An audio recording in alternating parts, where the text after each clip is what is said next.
주영석 기자의 뉴스 속으로. 뉴스 속으로는 예방과 치료의학도 최고, 리퍼도 최고, 시니어 어르신들에게 서울 메디칼 그룹이 최고, 서울 메디칼 그룹 제공입니다. 투표를 15번이나 하는 우여곡절 끝에 케빈 맥카티 신임 연방하원 의장이 탄생하자 조 바이든 대통령이 공화당과 협치할 준비가 돼 있다라면서 축하 메시지를 보냈습니다. 이 케빈 맥카티 신임 하원 의장은 미국 정치가 균형과 견제의 원리로 발전했다고 언급해 앞으로 야당 역할을 충실히 수행하면서 정부 여당의 독주를 저지할 것임을 강력히 시사했습니다. 버지니아주의 한 초등학교에서 6살 1학년 학생이 자신을 훈계하는 교사에게 권총을 발사해 큰 부상을 입힌 사건이 일어나 미국 사회가 경악하고 있습니다. 자, 주영석 기자. 안녕하십니까? 말도 많고 탈도 많았던 연방 하원 의장 선출이 결국 간신히 힘들게 이루어졌는데 조 바이든 대통령은 축하 메시지를 보냈네요. 그렇습니다. 지금 CNN도 케빈 맥카시 신임 하원 의장 소식을 지금 전하고 있는데요. 케빈 맥카시 하원 의장 지금 말씀하신 대로 무려 15번의 투표 끝에 연방 하원 의장에 선출됐습니다.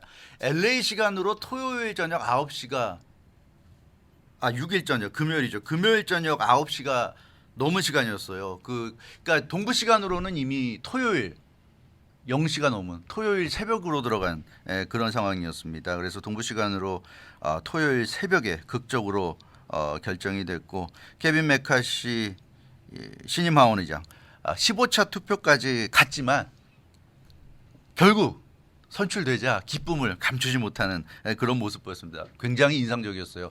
이 보통 15번까지 가게 되면 되더라도 뭔가 좀 기분이 안 좋을 것 같은데 그렇지 않았어요. 굉장히 기분 좋아 보였습니다. 아주 기분 좋게 만면에 웃음을 띠고 이 하원 의장 된 걸 아주 좋아하는 그런 모습이 아주 인상적이었고 조 바이든 대통령 새벽이었지만 워싱턴 DC 시간으로는 이제 새벽 0시, 1시 막 이런 시간이었지만 그래도 당선이 확정되자 곧바로 당선을 축하하는 그런 성명을 발표했습니다. 백악관에서 미리 준비해 놨겠죠. 언제든지 확정이 되면 축하해 주기 위해서 준비해 놓고 있었던 것으로 보입니다. 그래서 확정되자마자 지체 없이 백악관이 발표했는데 조 바이든 대통령 성명을 보면 아내 질과 나는 케빈 맥카시 공화당 원내대표가 하원 의장에 당선된 걸 축하한다. 이제 이런 내용이었습니다. 네, 그리고 조 바이든 대통령의 하원 의장 당선 축하 성명 내용을 보면은 협치를 당부하는 메시지가 담겨 있습니다. 예, 맞습니다. 조 바이든 대통령은 사실 그동안 낸시 펠로시 연방 하원 의장 체제에서 편하게 국정을 운영했죠. 상원도 50대 50 동수여서 카멀라 해리스 부통령이 상원 의장으로서 캐스팅 보트를 행사했기 때문에 상원과 하원을 다 민주당이 장악하고 있던 그런 상황. 그래서 대통령으로서 별다른 의회의 반발을 겪지 않고 나름대로는 쉽게 대통령으로서 업무를 수행해 온 셈입니다. 그런데 이제 야당인 공화당이 연방하원 다수당이 되면서 조 바이든 대통령 이제 3년 차를 맞아서 처음으로 의회 도전에 직면하게 됐는데요. 대통령의 국정 운영에 제동을 걸 수 있는 야당이 주도하는 연방하원이 등장했기 때문에 지금 긴장감이 고조되고 있고 그러다 보니까 조 바이든 대통령도 협치를 당부하는 그런 메시지를 담아서 축하 인사를 한 것으로 이렇게 보여집니다. 네. 그러면은 조 바이든 대통령의 이 협치와 관련한 구체적인 메시지 내용은 뭐예요? 예, 조 바이든 대통령은 이렇게 얘기했어요. 미국 국민들은 지도자들이 국민의 필요를 무엇보다 우선시하는 걸 원한다. 이 말에 굉장한 뜻이 담겨 있죠. 국민들이 바라는 것을 해내야 하는 것이 지금 우리 정치인들이 해야 할 일이다. 그러니까 국민이 필요한 걸 무언지 그걸 잘 파악해서 그거를 실행해 나가는 게 우리 정치인들에게 필요하다. 이 얘기는 뭐겠습니까? 바로 당리당략을 버리라는 얘기예요. 공화당이니까 공화당이 우선시되는 거, 뭐 민주당이니까 민주당이 우선시되는 거 그런 거 다 버려야 된다는 얘기입니다. 그래서 이제 집권 다수당이 된 연방 하원의 다수당이 된 공화당에게 당리당략에 얽매이지 말고 국민을 위한 정치를 해라. 당리당략보다 국민이 먼저다. 이런 메시지를 전한 것으로 보입니다. 조 바이든 대통령은 그리고 메시지에서도 이런 얘기도 했어요. 중간 선거가 끝난 후에 이미 말했듯이 나는 언제든지 공화당과 일할 준비가 돼 있다. 이런 얘기를 했습니다.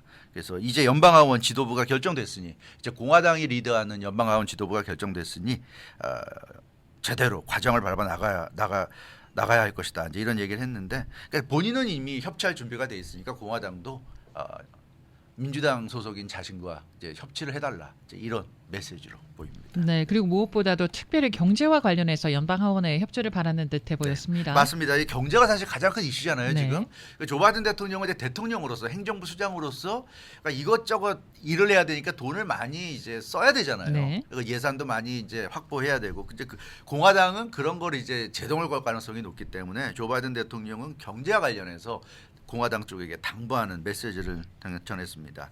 경제와 관련해서 자신은 이미 지난 2년 동안 성과를 냈다. 일종의 좀 자화자찬을 하면서 자신은 성과를 냈으니까 계속 자기 밀어달라. 이제 이런 메시지를 공화당에 전달했어요. 내 계획은 바닥부터 중간까지 작동하는 경제를 만드는 것이다. 그러니까 그 저소득층과 중산층이 좋은 그런 경제를 만드는 게 자기의 목표다 이런 얘기를 했고요. 그래서 중산층과 중산층 이하 서민들이 힘들지 않고 살아갈 수 있는 경제 시스템을 자기가 1년차 2년차 때 구축했다 이렇게 얘기했습니다. 50년 만에 가장 낮은 실업률을 달성해서 내 계획이 성공하고 있으면 알게 됐다 이렇게 조 바이든 대통령이 얘기했어요. 그 최근에 그 고용지표 보면 뭐 근래 수십 년 만에 가장 낮은 실업률을 보이고 있잖아요. 그러니까 이제 그걸 강조한 것이고요. 또 2021년과 2022년에 기록적인 일자리 증가를 기록해서 최고회로 만들었다.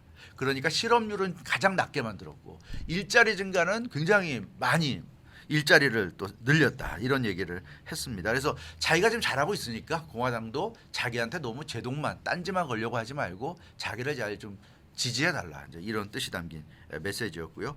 경제적으로 진보를 하는 게 필수적이지 후퇴해서는 안 된다. 그러니까 조 바이든 대통령은 당이 어디냐를 떠나서 우리가 앞으로 나갈 생각을 해야지 뒤로 후퇴할 생각을 해서는 안 된다. 반대를 위한 반대 절대 하지 마라. 이제 이런 메시지를 남긴 겁니다. 지난 2년간 성과가 보여주듯이 함께 일한다면 국가를 위해서 심오한 일들을 해낼 수 있다. 이런 얘기를 했고요.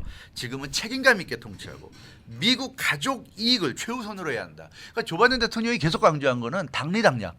제발 당리당략을 버려라. 이제 이런 얘기 강조했습니다. 그게 버려질까요?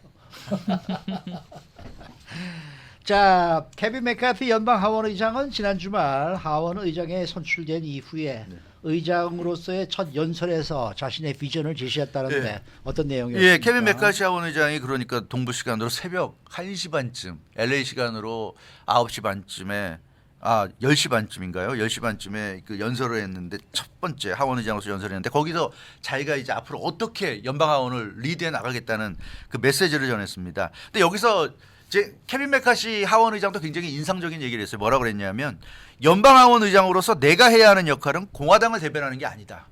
당연한 거죠. 내가 해야 할 역할은 공화당을 대변하는 게 아니다. 이런 얘기를 했어요. 연방 하원 의장으로서 미국 전체를 대표해야 한다. 이건 너무나 당연한 얘기입니다.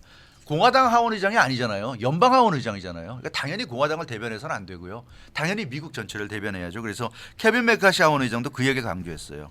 연방 하원 의장으로서 공화당을 대변하지 않을 것이고 미국 전체를 대표해야 할 것이다. 자기는 그렇게 하겠다. 이런 얘기를 했습니다. 그러면서 통합을 강조했는데 뭐라고 그랬냐면 국민의 하원이라는 표현을 사용했습니다. 케빈 맥카시 하원 의장은 국민의 하원에서 앞으로 무슨 일이 일어나는지 국민들이 보게 될 것이다. 이런 얘기를 해서 굉장히 강한 포부를 밝혔습니다. 그러니까 연방 하원이 무슨 공화당의 소유도 아니고 민주당의 소유도 아니고 국민의 하원이다. 이제 이런 표현을 써서 앞으로 국민을 바라보고 일하겠다는 그런 뜻을 나타냈습니다. 네, 그 케빈 맥카시 신임 하원 네. 의장이 국민의 하원을 다짐을 하면서 공화당을 대변하지 않겠다고 했잖아요. 네. 그러면서도 또 한편으로는 조 바이든 대통령에 대한 견제 메시지도 네. 명확하게 전달했습니다. 그렇죠. 그렇지만 또 이제 공화당이 야당이니까 예. 또 본인은 어찌 됐건 야당으로서 하원 의장이 됐기 때문에 야당의 역할을 또 충실히 한다는 그런 얘기도 있지 않았습니다. 네. 그 케빈 맥카시 신임 하원 의장은 그 지난 2년간 정부와 의회가 같은 당이다 보니까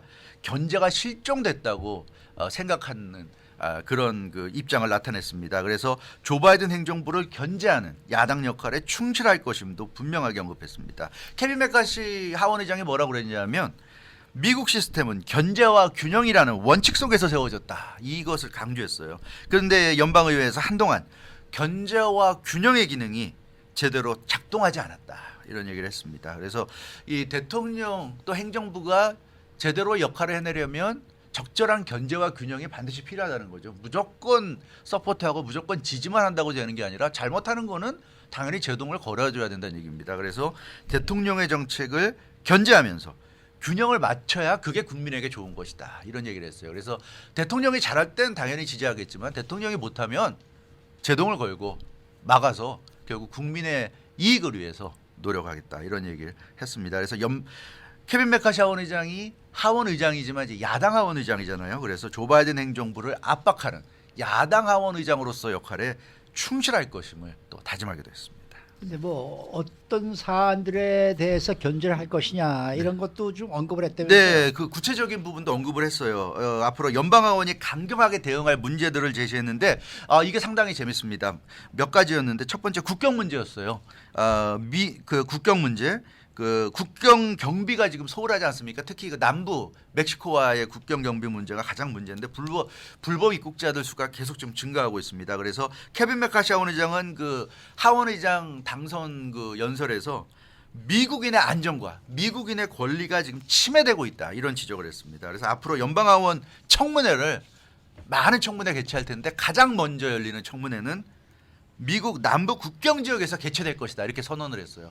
그래서 자신이 생각할 때 가장 큰 문제는 지금 국경 문제이기 때문에 연방하원의 첫 번째 청문회는 이 멕시코와의 국경 지역에서 개최할 것이다 이런 얘기를 했습니다. 그래서 국경 경비를 지금보다 더 강화해서 불법 입국자가 생기지 않도록 대처한다 이런 얘기를 했고요. 두 번째는 미군의 아프가니스탄 철군 문제를 반드시 조사해서 짚어보겠다는 얘기입니다. 조 바이든 대통령이 취임하자마자 아프가니스탄 전쟁 종료를 선언했죠. 그리고 미군을 철수시켜버렸습니다. 이후에 아프가니스탄에서 탈레반에 의한 여러 가지 좋지 않은 상황들이 나타났고요. 지금 그 우크라이나 문제와 굉장히 대비제잖아요. 우크라이나는 끝도 없이 지원하면서 계속 변함없이 우크라이나가 러시아와 싸우는 내내 도와주겠다고 하고 아프가니스탄은 바로 그냥 빼버렸어요. 미군을. 그래서 왜 아프가니스탄을 이렇게 쉽게 포기했는지 특히 우크라이나와 비교가 될 수밖에 없잖아요. 그러니까 이 아프가니스탄 문제는 조사를 해야 되겠다. 이게 케빈 메카시 하원 의장의 얘기고요. 코로나19 기원 문제입니다. 중국 우한에서 시작된 것으로 알려졌는데 지금 구체적인 내용은 아직도 알 길이 없어요. 그래서 자연적으로 생겨난 것인지 연구실에서 실험하다 실수로 퍼져나갔는지 이런 부분을 다시 한번 조사를 하겠다는 얘기입니다. 기원을 알아야 제대로 대응할 수 있는데 기원도 모르니까 아직도 지금 엉거주춤하고 있고 변이가 계속 발생하면서 이제 끝나나 싶으면 다시 또 확산되고 이런 상황이니까 코로나19 기원 다시 한번 철저히 조사하겠다 이런 얘기고요. 그리고 이 문제 FBI 문제입니다. FBI가 정치적 무기로 활용됐다. 이 부분을 짚고 넘어가겠다는 얘기입니다. 그러니까 트럼프 대통령이 취임도 하기 전에 FBI가 러시아 내통서를 올리면서 정치적 행태를 보였죠. 그래서 트럼프 대통령이 어떻게 보면 사실 임기 4년 내내 FBI 때문에 제대로 대통령으로서 역할을 하지 못했습니다. 뭐만 하려고 그러면 뭐 러시아와 내통했다 이런 얘기 계속 나오면서 수세에 몰리겠고 대통령으로서 권한을 행사하지 못하도록 방해한 결국 결과를 낳았는데 과연 순수하게 수사기관으로서의 충정이었는지 정치적 의도가 개입된 것인지 파헤쳐 보겠다는 겁니다. 특히 힐러리 전 민주당 대선 후보와 관련된 의혹이나 조 바이든 대통령 또 아들 헌터 바이든 의혹에 대해서는 FBI가 전혀 조사도 안 했잖아요. 오로지 트럼프 대통령만 조사를 해가지고 지금까지도 계속 트럼프 전 대통령 관련된 것만 연방의회가 조사를 해왔는데 이렇게 한 게 과연 맞는 것이냐. 이렇게 철저하게 트럼프 의혹만 파헤치고 다른 의혹은 다 외면한 이런 부분이 과연 올바른 것이냐. 그래서 이런 부분에 대해서 조사하겠다는 얘기를 했고요. 따라서 앞으로 이 케빈 메카시 하원 의장이 이끄는 연방하원이 좋은 얘기도 많이 했지만 그러니까 앞으로 조 바이든 행정부와 상당한 네. 충돌이 예상이 됩니다. 자, 지난 금요일에 참으로 충격적인 사건이 버지니아주에서 발생했습니다. 그렇습니다. 초등학생이 교사를 총으로 쐈어요. 이 뉴포트 뉴스 명칭에 뉴스가 들어가지만 도시 이름입니다. 뉴포트 뉴스에서 일어났는데 그것도 6살짜리예요. 1학년 초등학교 1학년생이 자신을 훈계하는 교사로 오후 2시가 조금 넘은 시간 총격을 가했는데 교사가 총격을 받고 쓰러지면서도 교실에 있던 다른 아이들에게 빨리 도망치라고 소리쳐서 그나마 교사 외에 다른 부상자 사망자는 없었다고 그럽니다. 네네. 교실에서 총격이 네. 발생했는데 교사는 총에 맞았는데 그래도 참 총기 난사로 이어지지 않은 게 정말 그나마 다행이었어요. 다행인 교사가 상황이었습니다. 쓰러지면서 소리 지르고 막 애들 보고 달아나라고 소리쳤기 때문에 다행이었는데 처음에는 교사가 숨지는 줄 알았는데 위독한 것으로 알려졌는데 예. 경찰이 스테이블 컨디션이라고 밝혀서 일단 목숨은 건진 것으로 이렇게 보여집니다. 네. 근데 6살짜리가 총을 쐈는데 이번 사건 어떻게 마무리가 이게 되는 거예요? 그래서 지금 미국 사회에 큰 충격을 주고 있는데요. 뉴포트 뉴스의 경찰국장 스티브 드류 경찰국장은 우발적 사건이 아니라고 결론을 내렸어요. 헐. 절대 우발적 사건이 아니고 6살짜리 아이가 교사를 향해서 의도적으로 총격을 가했다는 얘기입니다. 그러니까 정상적이라면 살인 미수죠. 죽었으면 살인인데 지금 스테이블 컨디션이라고 그러니까 살인 미수가 돼야 되는데 6살이면 형사 책임 대상이 아닙니다. 그래서 과연 이게 어떻게 해야 되는 건지. 근데 지금 많은 미국인들이 충격받은 건 도대체 6살짜리가 어떻게 총을 가지고 있을 수 있느냐. 그렇죠. 이제 이런 부분이에요. 부모가 총기를 합법적으로 소지할 수 있다고 그래도 6살짜리 아이에게 총을 맡겨서는 안 되는 게 당연하고요. 6살짜리 아이가 몰래 총을 가져갈 수 있을 만큼 허술하게 관리했다고 그러면 그것도 문제인 거고요. 그래서 뭐가 됐든 지금 문제고 이만큼 미국 사회가 6살짜리가 쉽게 총을 갖고 학교에 등교해서 교사에게 총격을 가할 수 있을 정도로 지금 이런 상황까지 갔냐. 여기에 대해서 많은 문제가 있는 것 같습니다. 그래서 앞으로 미국에서는 아이들 조심해야 된다는 얘기 나오고 있어요. 이 6살짜리 애한테도 괜히 잘못 얘기했다가 총 맞을 수 있다는 지금 이런 얘기 나오고 있는데 이게 도대체 참 심각합니다. 글쎄 말이에요. 네. 수고 많으셨습니다. 주영석 기자였습니다.